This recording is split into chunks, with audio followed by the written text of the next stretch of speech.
నమస్కారం ETV news కు స్వాగతం. ముందుగా ముఖ్యాంశాలు. తెలుగు లోగిళ్లలో సంక్రాంతి శోభ. అర్ధరాత్రి నుంచే భోగి మంటలతో చిన్న పెద్ద సందడి. రంగవల్లికలతో ఇంద్రధనస్సును తలపిస్తోన్న ముంగిళ్లు. పండుగకు ఊరెళ్లిన భాగ్యనగరం. ప్రయాణికులతో కిక్కిరిసిన బస్టాండ్లు, రైల్వే స్టేషన్లు. చాలీ చాలని రవాణా ఏర్పాట్లతో జనం అవస్థలు. కౌలు రైతులకు రుణ వితరణలో బ్యాంకుల వైఖరిపై చంద్రబాబు అసంతృప్తి. వ్యవసాయ విధానంలో నాబార్డు మార్పులు చేసుకోవాలని వ్యాఖ్య. చేనేత కార్మికుల సంక్షేమానికి కట్టుబడి ఉన్నామన్న కేసీఆర్. జీవన ప్రమాణాలు పెంచేందుకు సమగ్ర కార్యాచరణ రూపొందించాలని ఆదేశాలు. నల్లధనంపై పోరాటం చేయాలని యువతకు ప్రధాని పిలుపు. డిజిటల్ లావాదేవీలకు తోడ్పాటు అందించాలని యువజనోత్సవాల్లో విజ్ఞప్తి. సమాజ్వాదీ పార్టీ గుర్తు సైకిల్పై నేడు ఈసీ నిర్ణయం. ములాయం, అఖిలేష్ వర్గాల్లో తీవ్ర ఉత్కంఠ. ఢిల్లీలో నేతల ముమ్మర మథనం.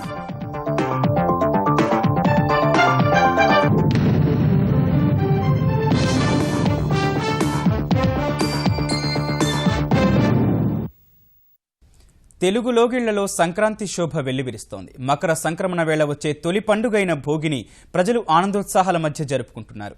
తెల్లవారుజాము నుంచే భోగి మంటలు వేసి చిన్నా పెద్ద సందడి చేస్తున్నారు.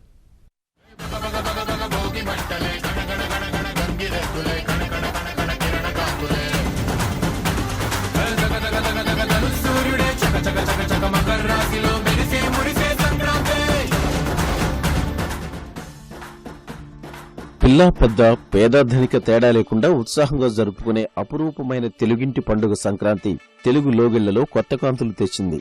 భోగి మంటలు, గొబ్బెమ్మలతో అలరించిన రంగవల్లులు, హరిదాసు కీర్తనలు, గంగిరెద్దు విన్యాసాలు, పౌరుషానికి ప్రతీకలైన కోడిపందాలు, ఇలా వాడవాడలో పండుగ కోలాహలం కనిపిస్తోంది. ఉద్యోగం, వ్యాపారం నిమిత్తం వివిధ ప్రాంతాల్లో స్థిరపడిన వారు సొంత ఊళ్లకు చేరుకుని ఆత్మీయులతో కలిసి ఆనందోత్సాహాల మధ్య పండుగను ఆస్వాదిస్తున్నారు. పాత బాధలన్నింటినీ భోగి మంటల్లో ఆహుతి చేసి సరికొత్త ఆశలు, ఆకాంక్షలకు నాంది ప్రస్తావన పలుకుతున్నారు.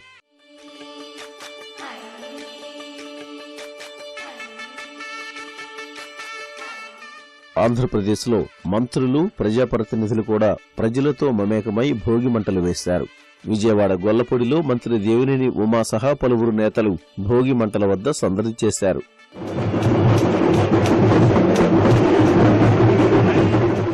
నెల్లూరులో మరో మంత్రి నారాయణ అర్ధరాత్రే భోగి మంటలు వేసి ప్రజలకు సంక్రాంతి శుభాకాంక్షలు తెలియజేశారు.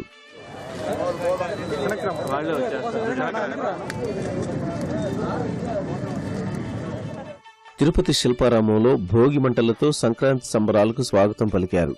ప్రకాశం జిల్లా ఒంగోలు, చీరాల సహా పలు ప్రాంతాల్లో ప్రజలు తెల్లవారుజామునే భోగి మంటలతో సందడి చేశారు.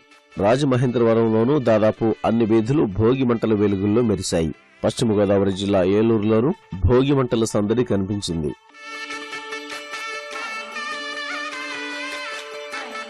హైదరాబాద్లోని పలు ప్రాంతాల్లో ప్రజలు భోగి మంటలు వేసి చలి నుంచి ఉపశమనం పొందారు.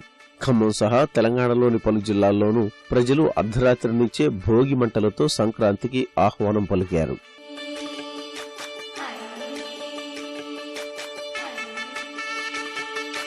తెలుగు రాష్ట్రాల ముఖ్యమంత్రులు చంద్రబాబు, కేసీఆర్ ప్రజలకు సంక్రాంతి శుభాకాంక్షలు చెప్పారు.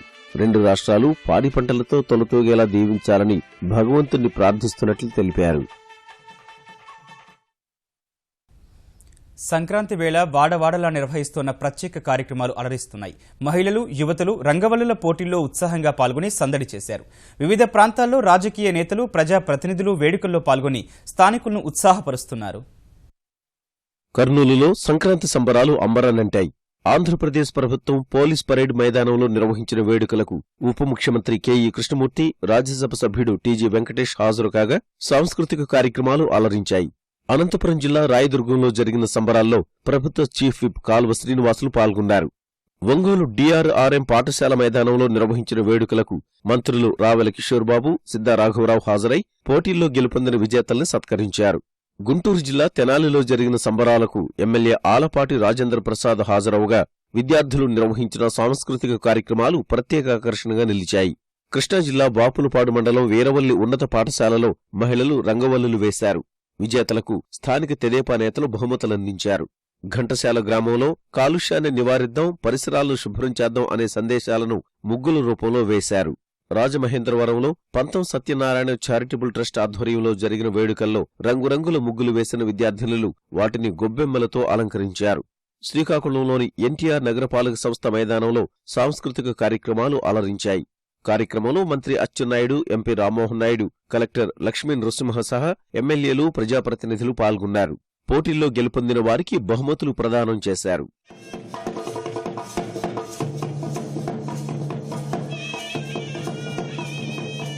విజయవాడ తుమ్మలపల్లి కళాక్షేత్రంలో నిర్వహించిన అమరావతి నృత్యోత్సవం ఆహుతుల్ని అలరించింది. కూచిపూడి, భరతనాట్యం, కథక్, మోహిని అట్టం, ఒడిశీ నృత్య రీతుల్ని ప్రదర్శించారు. నృత్యోత్సవానికి హాజరైన శాసనసభాపతి కోడెల శివప్రసాదరావు కళలు, కళాకారుల్ని ప్రోత్సహించడంలో ఈటీవీ కృషిని అభినందించారు.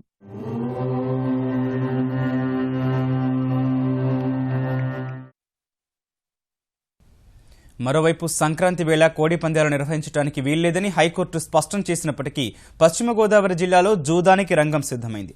జిల్లాలోని వివిధ ప్రాంతాల్లో బరులను సిద్ధం చేస్తున్నారు. కోడి పందాలతో పాటు మూడుముక్కలాట, గుండాటలకు పెద్ద ఎత్తున ఏర్పాట్లు చేస్తున్నారు. తణుకు మండలం తేతలి, దువ్వ, ఉండ్రాజవరం, వేల్పూరులతో పాటు వివిధ ప్రాంతాల్లో పోలీసుల నుంచి అనుమతి వచ్చిన మరుక్షణం పందాలు ప్రారంభించడానికి సిద్ధమవుతున్నారు. పందాలకు వచ్చిన వారికి కోడి మాంసంతో ఉచిత భోజనం అందించడానికి నిర్వాహకులు సిద్ధమయ్యారు. భీమవరంలో పారిశ్రామికవేత్త రఘురామకృష్ణరాజు జూదం, కత్తులు లేకుండా డింకీ పందాలు నిర్వహిస్తే కోర్టుల నుంచి ఇబ్బంది ఉండదని తెలిపారు. సంక్రాంతి సందర్భంగా హైదరాబాద్లో నిర్వహించి తలపెట్టిన అంతర్జాతీయ పతంగుల పండుగ నెక్లెస్ రోడ్లోని పీపుల్స్ ప్లాజాలో నేడు ప్రారంభం కానుంది. 3 రోజుల పాటు నిర్వహించే ఈ వేడుకల సన్నాహక కార్యక్రమాన్ని తెలంగాణ పర్యాటక శాఖ మంత్రి చందూలాల్ నిన్న లాంఛనంగా ప్రారంభించారు. వేడుకల్లో వివిధ దేశాలకు చెందిన ఔత్సాహికులు పతంగులు ఎగురవేసి సందర్శకులను ఆకట్టుకున్నారు. దేశంలో అహ్మదాబాద్ తర్వాత తొలిసారిగా భారీ స్థాయిలో హైదరాబాద్లో నిర్వహిస్తోంది. మరోవైపు తెలంగాణ పర్యాటక శాఖ ఈ సంక్రాంతిని మరింత ఆహ్లాదకరంగా మార్చే దిశగా నెక్లెస్ రోడ్లో మరోసారి హెలీ టూరిజాన్ని ప్రారంభిస్తోంది.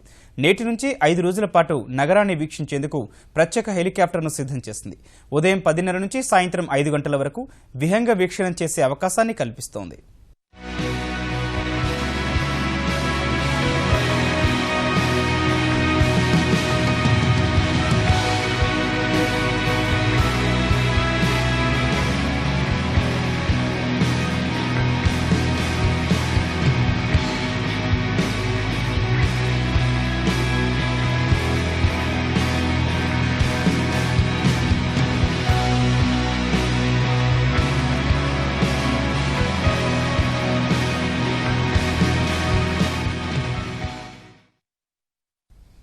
ప్రపంచ ప్రఖ్యాతిగాంచిన రామోజీ ఫిల్మ్ సిటీలోనూ సంక్రాంతి సందడి మొదలైంది. ఈ నెల 12 నుంచి 15 వరకు సంక్రాంతి మస్తీ పేరిట ప్రత్యేక సంబరాలు నిర్వహిస్తున్నారు. రంగురంగుల గాలిపటాలు, పంజాబీ ఫోక్తో పాటు మరెన్నో గీతాలు, పలు వినోద కార్యక్రమాలతో సందర్శకులను అలరించేందుకు ఏర్పాట్లు చేస్తున్నారు. ఈ 3 రోజుల పాటు దేశంలోని విభిన్న సంస్కృతులను ప్రతిబింబించేలా సంక్రాంతి సంబరాలు కొనసాగనున్నాయి.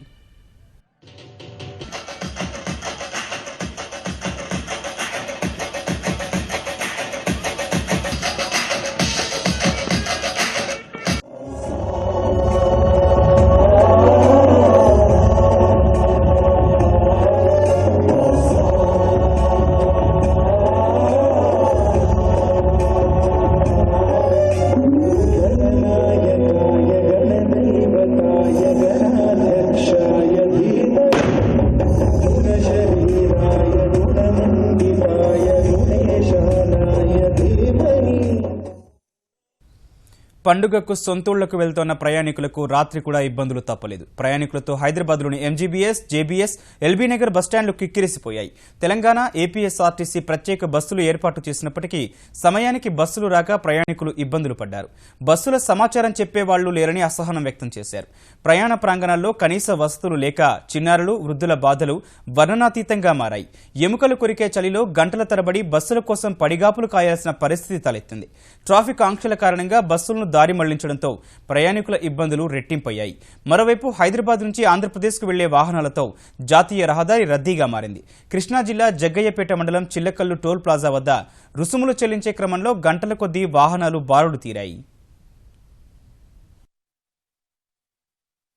ఇంత ఇబ్బందులు పడుతున్నాం మేము. పిల్లల్ని వేసుకుని అందరూ బ్యాగులు వేసుకుని 1 గంట నుంచి అంతా రిజర్వేషన్ అంటున్నారు, కానీ బస్సులని ఖమ్మానికి పోవడానికి లేదు. ఎందుకు ఈ పరిస్థితి ఎందుకు వచ్చిందని హార్ట్ ఆపరేషన్ అయింది. దప్పంచి ఉన్నాం, ఆయన కానీ దూరం బస్సు రాలేదు, ఎక్కుదామంటే సీటు దొరకట్లేదు. ఎక్కడ హార్ట్ పేషెంట్ ఎక్కడ ఎక్కించుకోవాలా? పబ్లిక్ తోసుకుంటే ఏమైనా 20 days బ్యాక్ రిజర్వేషన్ చేయించాం, ఏమైంది? లేదు. స్టేషన్ మేనేజర్కి వెళ్తే నాకు తెలియదు, పోనీ మా డబ్బులు మాకు రిఫండ్ ఇచ్చేయి. నో, నా చేతిలో లేదు. ఇది ఒక టైం పంచాలిటీ కానీ టీఎస్ కానీ ఏపీ కానీ దేనికి లేదు. ఇక్కడ పైన కూర్చున్నా కూడా ఏం కన్వీనియన్లు కూడా ఏమి లేవు అసలు. వాళ్ళు సరిగ్గా సమాధానం కూడా చెప్పట్లేదు మాకు.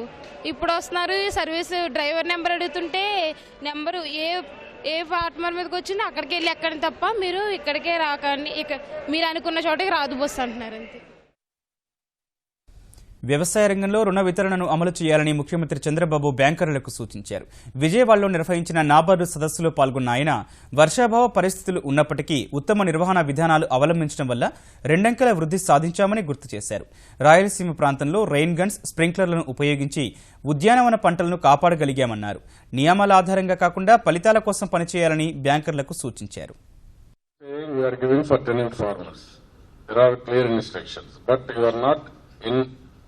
Practice, you are not giving. No, that is what I am saying. NABARD also has to think in that direction. Now you have to change your attitude, sir. What I am saying, keep going on keeping non-performing assets or rigid principles. Whenever there is a genuine problem, we have to revive it. You are all worried about vigilance and also other things. That is another problem for you. Telangana జిల్లాల నుంచి ఇకపై ఒక్కరు కూడా వలస వెళ్లే పరిస్థితి ఉండరాదని ముఖ్యమంత్రి కేసీఆర్ స్పష్టం చేశారు. చేనేత కార్మికులు, గొర్రెల పెంపకందారులు, మత్స్యకారుల సమస్యలపై వేర్వేరుగా సమీక్ష నిర్వహించిన ఆయన అన్ని వృత్తుల పునరుజ్జీవం ద్వారా గ్రామీణ ఆర్థిక వ్యవస్థ బలోపేతం కావాలన్నదే తన లక్ష్యమని స్పష్టం చేశారు. చేనేత కార్మికుల సమస్యల శాశ్వత పరిష్కారం కోసం ఎంత ఖర్చుకైనా సర్కారు సిద్ధంగా ఉందన్న కేసీఆర్ వారి జీవన ప్రమాణాలు మెరుగుపడేందుకు తీసుకోవాల్సిన చర్యలపై సమగ్ర నివేదిక రూపొందించాలని అధికారులను ఆదేశించారు. తెలంగాణలో చేనేత కార్మికుల సంక్షేమం కోసం చేపట్టాల్సిన కార్యాచరణపై ప్రగతి భవన్లో ఉన్నత స్థాయి సమీక్ష నిర్వహించిన ముఖ్యమంత్రి కేసీఆర్ ఈ రంగం నుంచి వినియోగదారుడికి అందుతున్న ఉత్పత్తులు, ఈ వృత్తిపై ఆధారపడి జీవిస్తున్న కార్మికుల సంఖ్య, వారి జీవన స్థితిగతుల వివరాలు అడిగి తెలుసుకున్నారు. తెలంగాణ జనాభాలో అత్యధిక శాతం ఉన్న వెనుకబడిన కులాల సంక్షేమానికి తమ ప్రభుత్వం కట్టుబడి ఉందన్న కేసీఆర్ ఇతర కుల వృత్తుల కోసం విప్లవాత్మకంగా కార్యక్రమాలు ప్రారంభించినట్లుగానే చేనేత వృత్తి మీద ఆధారపడి జీవిస్తున్న పద్మశాలి ఉపకులాల కోసం కార్యాచరణ చేపడతామన్నారు. చేనేత పరిశ్రమను ఏ విధంగా పునర్నిర్మిస్తే కార్మికుల కష్టాలు తీరుతాయో ప్రభుత్వం ఆ దిశగా అడుగులేస్తుందని తెలిపారు. ఆధునిక పోకడల నేపథ్యంలో వినియోగదారుల ఇష్టాయిష్టాలను గుర్తించి వస్తుత్పత్తికి సంబంధించిన కార్యాచరణ సిద్ధం చేసుకోవాలని అధికారులకు సూచించారు. గత ప్రభుత్వాలు వెనుకబడిన కులాలను, వారి వృత్తుల్ని పట్టించుకోకపోవడం వల్లే ఆర్థిక సమస్యలతో ఆత్మహత్యలకు పాల్పడుతున్నారని, వాటిని శాశ్వతంగా నివారించే దిశగా ప్రభుత్వం ముందుకెళుతోందని తెలిపారు. సిరిసిల్ల, నల్లగొండ, వరంగల్ సహా రాష్ట్ర వ్యాప్తంగా ఎన్ని చేనేత మగ్గాలున్నాయి, ఎన్ని మరమగ్గాలున్నాయి, వాటిపై ఆధారపడి జీవిస్తున్న వృత్తిదారుల సంఖ్య ఎంత, వారికి నెలసరి ఆదాయం ఎంత వస్తుంది, మరింత స్వయం సమృద్ధి చెంది చేనేత కార్మికుడు తన కుటుంబంతో సుఖంగా జీవించాలంటే ప్రభుత్వ పరంగా ఏం చేయాలని ఆరా తీశారు. చేనేత వస్త్రాల తయారీలో ప్రపంచ ప్రఖ్యాతిగాంచిన రకాల ఉత్పత్తి ఎక్కడెక్కడ జరుగుతోంది, చేనేత కార్మికులు, వారి కళను రక్షించడానికి ప్రభుత్వం ఎలాంటి చర్యలు తీసుకోవాలనే దానిపై ఉన్నతాధికారుల్ని అడిగి వివరాలు తెలుసుకున్నారు. చేనేత కార్మికుల సమస్యలకు శాశ్వత పరిష్కారం చూపేందుకు ఎంత డబ్బు అవసరమనే అంశాలపై లోతైన చర్చ, విశ్లేషణ జరిపిన కేసీఆర్ త్వరలో ఈ దిశగా తనకు సమగ్ర నివేదిక అందజేయాలని మంత్రి కేటీఆర్ సహా అధికారులకు సూచించారు. మరోవైపు రాష్ట్రంలో గొర్రెల పెంపకాన్ని పెద్ద ఎత్తున ప్రోత్సహించేందుకు ప్రణాళిక రూపొందించాలని పశుసంవర్ధక శాఖ అధికారుల్ని ఆదేశించిన కేసీఆర్ అన్ని జిల్లాల్లోనూ గొర్రెల పెంపకందారులు, మత్స్యకారుల సహకార సంఘాల ఏర్పాటు ఉద్యమాలు చేపట్టాలని సూచించారు. మంత్రులు, ఎమ్మెల్యేలు, కలెక్టర్ల ఆధ్వర్యంలో సొసైటీల ఏర్పాటు జరగాలని చెప్పారు. దేశ వినాశనానికి కారణమవుతున్న నల్లధనం సహా కుల వివక్ష, అంటరానితనం, మహిళలపై సాగుతున్న వేధింపులకు వ్యతిరేకంగా యువత పోరాడాలని ప్రధాని నరేంద్ర మోదీ పిలుపునిచ్చారు. యువత కృషి చేస్తే భారీ సామాజిక మార్పులు తీసుకురావచ్చన్న ప్రధాని నవ్య ఆలోచనలు పెంపొందించుకోవాలని జాతీయ యువజనోత్సవాల సందర్భంగా సూచించారు. డిజిటల్ లావాదేవీలు జరిపేలా యువత ఇతరులకు చేయూతనందించాలని ప్రధాని పిలుపునిచ్చారు. స్వామి వివేకానంద జయంతి సందర్భంగా హర్యానా రోహ్తక్లో జరుగుతున్న జాతీయ యువజనోత్సవాలు కన్యాకుమారి వివేకానంద కేంద్రంలో రామాయణ దర్శన కార్యక్రమాన్ని ఉద్దేశించి దృశ్య మాధ్యమం ద్వారా ప్రసంగించిన ప్రధాని నరేంద్ర మోదీ యువతకు కీలక సందేశం అందించారు. దేశంలో 35 ఏళ్లలోపు వారు 80 కోట్ల మందికి పైగా ఉన్నారని గుర్తు చేసిన ప్రధాని వీరంతా తలుచుకుంటే సమాజాన్ని పట్టిపీడిస్తున్న అనేక సామాజిక రుగ్మతల్ని అరికట్టవచ్చని చెప్పారు. నిరక్షరాస్యత, చైతన్యరాహిత్యం, వ్యతిరేక ఆలోచన విధానం, కులచట్రానికి అతీతంగా ఆలోచించడంలో వైఫల్యం, మహిళలతో దుష్ప్రవర్తన, పర్యావరణంపై నిర్లక్ష్య వైఖరి వంటి 6 సామాజిక సమస్యల్ని ప్రస్తావించిన మోదీ వీటిపై దృష్టి సారించాలని యువతకు పిలుపునిచ్చారు. ఇతరులు చెప్పేదాన్ని పట్టించుకోకుండా యువత కొత్త ఆలోచనలతో ముందుకు రావాలని సూచించిన ప్రధాని నేర్చుకునే ప్రక్రియను నిరంతరం కొనసాగిస్తూనే ఉండాలని ఉద్బోధించారు. मेरा देश के नौजवानों से आह्वान है, सीखने की इस प्रक्रिया को कभी मत रुकने दीजिए. अपने भीतर के विद्यार्थी को कभी मरने मत दीजिए. जितना भी आप सीखेंगे, जितनी आप अपनी स्पिरिचुअल पावर को डेवलप करेंगे, जितना आप अपनी स्किल्स को डेवलप करेंगे, उतना ही आपका भी विकास होगा और देश का भी विकास होगा. యువత నల్లధనంపై పోరాటానికి కలిసి రావాలని కోరిన మోదీ డిజిటల్ భారత్ ఆవిష్కరణలో యువత పాత్రను పెంచేందుకు అదే అంశంపై యువజనోత్సవాలు నిర్వహిస్తున్నామని గుర్తు చేశారు. నగదురహిత లావాదేవీల దిశగా అంతా నడిచేలా చేయూతనందించాలని సూచించారు. అవినీతిపై తన పోరాటానికి యువత మద్దతుతో దేశంలో సానుకూల మార్పులపై నమ్మకం పెరిగిందన్న మోదీ పేదరిక నిర్మూలన దిశగా అడుగులు వేస్తున్నట్లు వివరించారు. दलित, पीड़ित, शोषित, वंचित की सेवा, यही तो जन सेवा ही प्रभु सेवा का मंत्र देती है. हमारे देश के दलित नौजवानों को stand up India, startup India के जरिए एम्पावर किया जा रहा है. छोटे कारोबारियों को कम ब्याज पर कर्ज मिल सके, इसलिए मुद्रा योजना चलाई गई है. गरीब की गरीबी तब दूर होगी जब हम उसे गरीब को एम्पावर करेंगे, जब हमारा गरीब सशक्त होगा और गरीबी से मुक्ति का वो आनंद लेगा और एक नई ताकत के साथ वो आगे बढ़ेगा. చిన్న వయసులోనే ఏదైనా సాధించగలమని నిరూపించిన వివేకానందుని స్ఫూర్తిగా తీసుకుని భారత్ను విశ్వగురువుగా తీర్చిదిద్దే దిశగా ముందుకు సాగాలని ప్రధాని మోదీ యువతను కోరారు. విధుల్లో నాణ్యత లేని ఆహారం అందిస్తున్నారని ఆరోపిస్తూ భారత సరిహద్దు భద్రతా దళానికి చెందిన ఓ జవాను సామాజిక మాధ్యమం వేదికగా ఇటీవల బయటపెట్టిన ఓ వీడియోపై కలకలం కొనసాగుతుండగానే తమకు ఎదురవుతున్న కష్టాలపై మరికొంతమంది పారామిలిటరీ సిబ్బంది బయటకొస్తున్నారు. వేతనాల్లో పక్షపాతం, ఉన్నతాధికారుల వేధింపులపై ఓ ఆర్మీ జవాను, మరో సీఆర్పీఎఫ్ కానిస్టేబుల్ సామాజిక మాధ్యమం ద్వారా తమ కష్టాలను బయటపెట్టారు. అనేక కష్టనష్టాలకు ఊర్చి విధులు నిర్వహించే తమకు ఆర్మీతో పోలిస్తే వేతనాలు, ఇతర సౌకర్యాల విషయంలో కొనసాగుతున్న పక్షపాతాన్ని తొలగించాలని సీఆర్పీఎఫ్ జవాను జీత్ సింగ్ కోరారు. దీనిపై స్పందించిన సీఆర్పీఎఫ్ డైరెక్టర్ జనరల్ దుర్గాప్రసాద్ సమస్యలపై అతను వెల్లడించిన అంశాలను పరిగణలోకి తీసుకుంటున్నట్లు తెలిపారు. ఉత్తరాఖండ్లోని డెహ్రాడూన్లో విధులు నిర్వహించే మరో ఆర్మీ జవాను ప్రతాప్ సింగ్ విధుల్లో ఎదుర్కొంటోన్న సమస్యలపై రాష్ట్రపతి, ప్రధాని, రక్షణ మంత్రికి లేఖ రాస్తే ఉన్నతాధికారులు కక్ష సాధింపు చర్యలకు దిగుతున్నారని ఆరోపించారు. బూట్లు శుభ్రం చేయించడమే కాకుండా ఉద్యోగం తొలగిస్తామని కూడా హెచ్చరిస్తున్నారని ఆవేదన వ్యక్తం చేశారు. తెలంగాణలో మైనార్టీ విద్యార్థుల కోసం వచ్చే విద్యా సంవత్సరం నుంచి మరో 129 ఆశ్రమ పాఠశాలలు ప్రారంభించనున్నట్లు ఉప ముఖ్యమంత్రి మహమూద్ అలీ ప్రకటించారు. ఎమ్మెల్యేలు, ఉన్నతాధికారులతో సమీక్ష సందర్భంగా ప్రస్తుతం ఉన్న 71 మైనార్టీ ఆశ్రమ పాఠశాలలకు అదనంగా మరో 129 కొత్తగా అందుబాటులోకి వస్తాయని స్పష్టం చేశారు. త్వరలోనే తెలంగాణ పబ్లిక్ సర్వీస్ కమిషన్ ద్వారా ఉపాధ్యాయుల భర్తీ కూడా చేపట్టనున్నట్లు వివరించారు.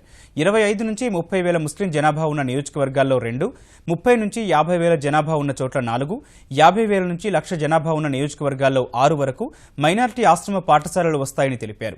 ఒక హైదరాబాద్లోనే 40 ఆశ్రమ పాఠశాలలు ఏర్పాటు చేయాలనే ప్రతిపాదన ఉందన్న ఆయన వీటిలో 9 ఇప్పటికే పూర్తి కావచ్చాయని వెల్లడించారు. మరోవైపు 2017లో సివిల్ సర్వీసెస్ రాస్తున్న వారిలో ప్రభుత్వం తరపున ఉచిత శిక్షణ ఇప్పించేందుకు 100 మంది మైనార్టీ అభ్యర్థులను ఎంపిక చేశారు. వారికి తెలంగాణ సచివాలయంలో మహమూద్ అలీ ఎంపిక పత్రాలను అందజేశారు.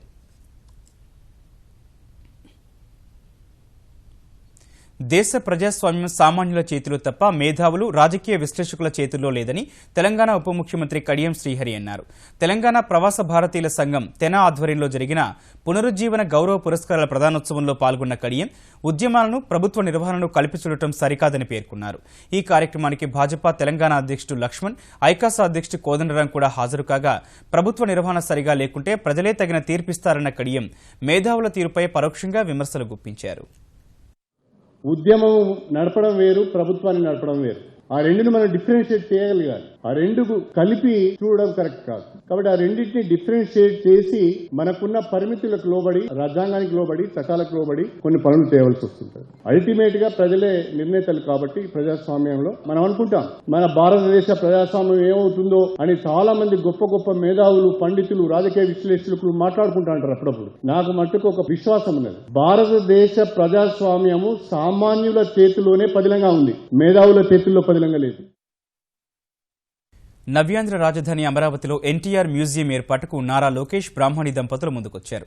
ఈ మ్యూజియంలో ఎన్టీఆర్ జీవిత విశేషాలు, దక్షిణ భారత చలనచిత్ర పరిచరిత్రను భద్రపరచనున్నారు. ప్రజా నాయకులైన ఎన్టీఆర్ సినీ, రాజకీయ జీవిత విశేషాలను వివరించే విధంగా విజయవాడలో ఈ నెల 18న ప్రత్యేక 3D ప్రదర్శన ఏర్పాటు చేయనున్నారు. ఎన్టీఆర్ సేవలను రేపటి తరాలకు అందించడమే లక్ష్యంగా మ్యూజియం ఏర్పాటు చేస్తున్నట్లు లోకేష్ తెలిపారు. సమాజ్వాదీ పార్టీలో అంతర్గత కుమ్ములాటలతో రెండుగా విడిపోయిన ములాయం, అఖిలేష్ వర్గాల్లో పార్టీ గుర్తు సైకిల్ ఎవరికి దక్కుతుందనేది నేడు తేలనుంది. ఈ మేరకు రెండు వర్గాలు ఈ ఉదయం తమ ఎదుట హాజరు కావాలని ఆదేశించిన ఎన్నికల కమిషన్ పార్టీ గుర్తును ఎవరికి కేటాయించాలనే అంశంపై నిర్ణయం తీసుకునే అవకాశం ఉంది. ఇప్పటికే ఈసీ ఆదేశాల మేరకు బల నిరూపణకు సంబంధించి రెండు వర్గాలు అఫిడవిట్లు సమర్పించగా వాటిపై ఎన్నికల సంఘం చర్చించి ఓ నిర్ణయం తీసుకోనుంది. పార్టీ వ్యవస్థాపక అధ్యక్షుడిగా ఉన్న ములాయం సింగ్ యాదవ్ బుధవారం నుంచి ఢిల్లీలోనే మకాం వేసి అనుచరులతో మంత్రాంగం నడుపుతుండగా అఖిలేష్ వర్గం కూడా ఢిల్లీలోనే ఉన్నారు. మరోవైపు ఎన్నికల గుర్తు సహా పార్టీ టికెట్లపై ఎలాంటి ఆందోళన చెందవద్దని మంత్రులు, ఎమ్మెల్యేలకు అఖిలేష్ యాదవ్ భరోసా కల్పించారు. పార్టీ గుర్తుపై ఎన్నికల సంఘం నిర్ణయం వెల్లడించిన వెంటనే ఎన్నికల ప్రణాళికను కూడా విడుదల చేసేందుకు సిద్ధమైనట్లు ఆయన అనుచరులు తెలిపారు. 5 రాష్ట్రాల ఎన్నికల్లో భాగంగా పంజాబ్ శాసనసభకు జరగనున్న ఎన్నికల్లో పోటీ చేసే అభ్యర్థుల తొలి జాబితాను భారతీయ జనతా పార్టీ విడుదల చేసింది. మొత్తం 17 మంది అభ్యర్థులతో కూడిన జాబితాను పార్టీ కేంద్ర ఎన్నికల కమిటీ కార్యదర్శి, కేంద్ర మంత్రి జేపీ నడ్డా ప్రకటించారు. ఇందులో 5 సిట్టింగ్ ఎమ్మెల్యేలకు మరో అవకాశం కల్పించారు. మొత్తం 117 స్థానాలతో మిత్రపక్షం అకాలీదళ్తో కలిసి పోటీ చేస్తోన్న భారతీయ జనతా పార్టీ మిగిలిన అభ్యర్థులను త్వరలోనే ప్రకటించనున్నట్టు తెలిపింది. పంజాబ్లో ఫిబ్రవరి 4న ఒకే విడతలో పోలింగ్ జరగనుండగా ఈ నెల 18 వరకు నామినేషన్లు దాఖలు చేసేందుకు అవకాశం ఉంది. అటు గోవాలో ఎన్నికల వేడి తీవ్రమైంది. గోవాలో ఫిబ్రవరి 4న పోలింగ్ జరగనుండగా అధికార భారతీయ జనతా పార్టీ, ప్రతిపక్ష కాంగ్రెస్ అభ్యర్థుల జాబితాలను విడుదల చేశాయి. గోవాలో 40 స్థానాలు ఉండగా 26 మందితో కూడిన తొలి జాబితాను భారతీయ జనతా పార్టీ విడుదల చేసింది. ముఖ్యమంత్రి లక్ష్మీకాంత్ పరేస్కర్ను మరోసారి సీఎం అభ్యర్థిగా నిలబెడుతోన్న కమలదళం మొత్తం 17 మంది సిట్టింగ్ ఎమ్మెల్యేలకు మరోసారి అవకాశం ఇచ్చింది. ఎన్నికల్లో రక్షణ మంత్రి మనోహర్ పారికర్ ప్రధాన ప్రచారకర్తగా కీలక పాత్ర పోషించనున్నారు. కాంగ్రెస్ కూడా 27 మందితో కూడిన తొలి జాబితాను విడుదల చేసింది. మైనపు బొమ్మలకు ప్రసిద్ధిగాంచిన మేడం టుస్సాడ్స్ మ్యూజియం జూన్ నుంచి దేశ రాజధాని ఢిల్లీలో ప్రారంభం కానుంది. ఈ సందర్భంగా నిర్వహించిన వేడుకలో బాలీవుడ్ బిగ్ బి అమితాబ్ బచ్చన్ మైనపు బొమ్మను ఆవిష్కరించారు. మొదటి ప్రదర్శనలో మహాత్మా గాంధీ, సచిన్ టెండూల్కర్ వంటి దేశ ప్రముఖుల విగ్రహాలతో పాటు ప్రపంచ ప్రఖ్యాతిగాంచిన లేడీ గాగా, జాకీ చాన్ల విగ్రహాలను ప్రదర్శించనున్నారు. ఢిల్లీ మ్యూజియంలో 50 మైనపు విగ్రహాలను ప్రదర్శనకు పెట్టనున్నట్లు అధికారులు వెల్లడించారు.